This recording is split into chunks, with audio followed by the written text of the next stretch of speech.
For the last couple of years, I've been teaching different subjects in the Christian school, and one subject was Cambridge Biblical Studies. And in the syllabus, we were supposed to speak about one of the topics, or the first topic for the IGC CE exams was, or is, so for this year, God has created. In other words, Genesis chapter 1 to 3. But one of the things they said that we need to look at is the extent to which biblical accounts of creation and modern science are compatible. I would say, and I've said this before, if not for God as one true God that's stable and never changing, science would not have been possible.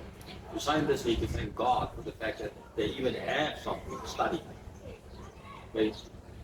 Those scientists, military scientists, I think it would be time that they get up their high horses and start actually thanking God for the fact that they do have a job, that they do have an income, because not for God, there would not have been science. Science would not have been possible without God.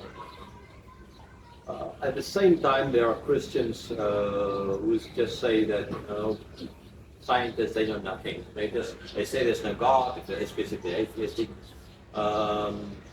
When I studied at university, all my professors, one said maybe, but the rest of them all Christian, right? Love quoting the Bible. And so there are lots of scientists out there who are Christian, right? Not all scientists are atheists, not all scientists are militaristic atheists, basically. They want to get rid of all Christians or God, or evil God, or anything like that.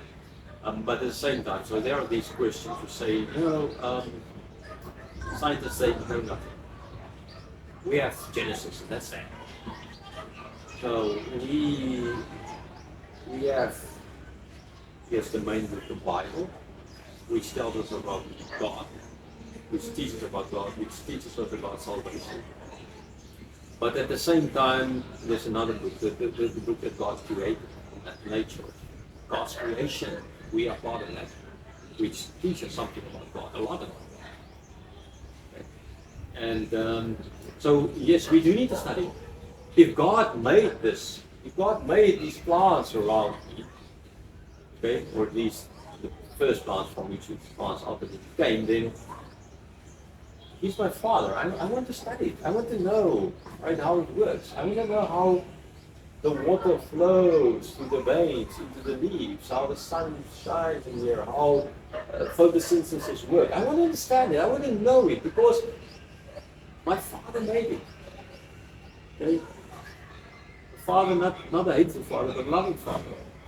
I think that's normal in every family. You all have a loving father and a loving mother, both important. That you want to know the things they made because you love them. Okay? So for that reason, no. As Christians, we need to be scientists. All of us. We need to be interested in God's creation. If we're not, we're just plain lazy. Okay?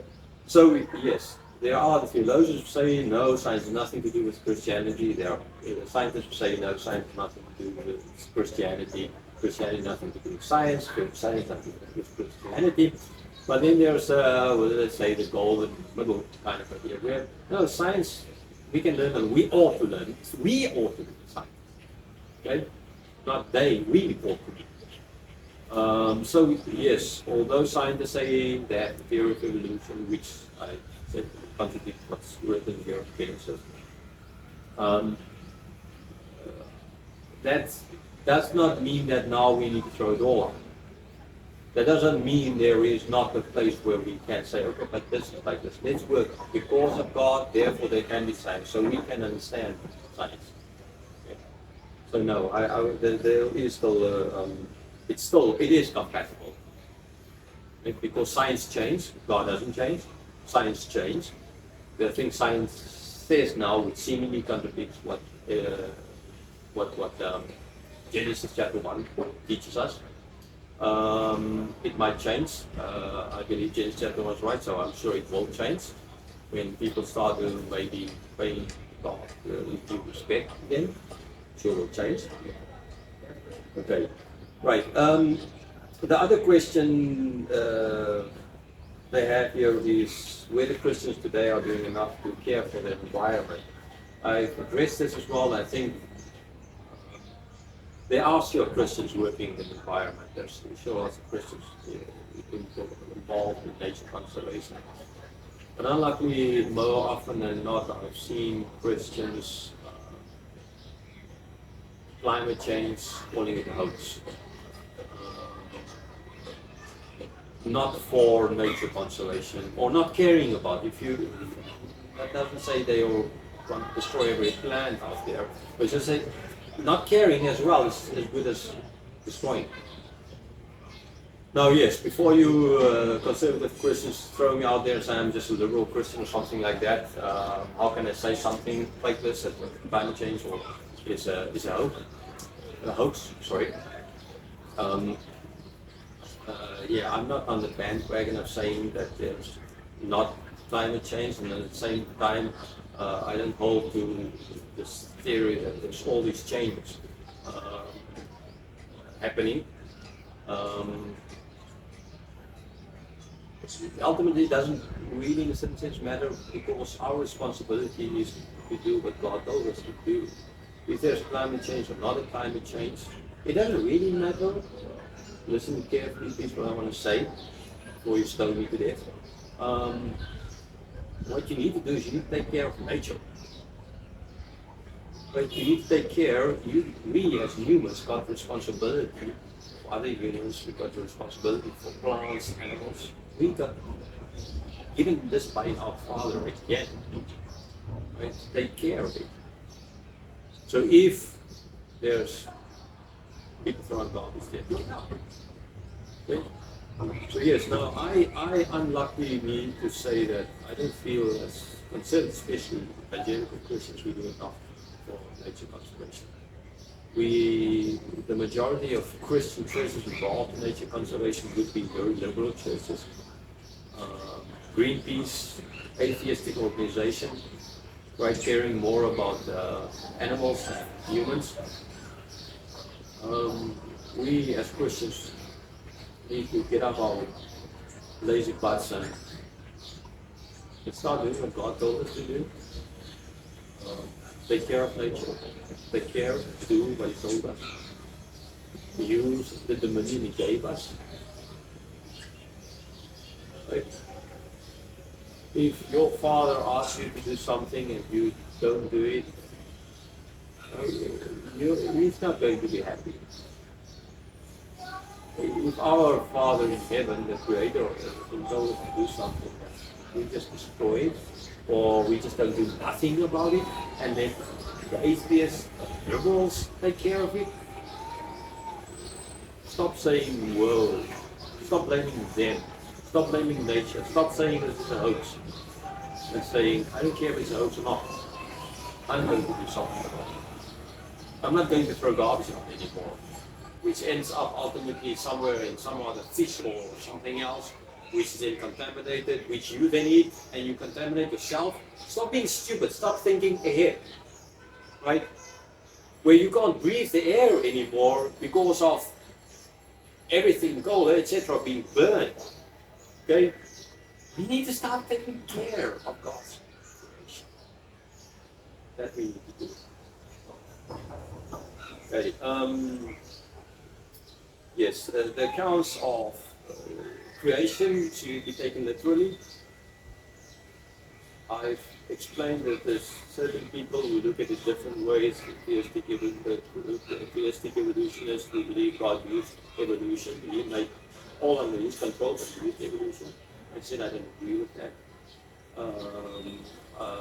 The gap where God made everything, that sort of stand, and then He started in 6 days after a couple of million years doing something about it. Okay, all these things, all these theories out there are plain just it's Big Bang, or there's multiverses. These days, seemingly Marvel made multiverse thing. DC jumped on the bandwagon kind of idea. Okay, we can come up with all mad ideas. I can come up with lots of mad ideas. It's very simple, very easy. That doesn't make it true. Okay, so no, I would say the account of creation at least.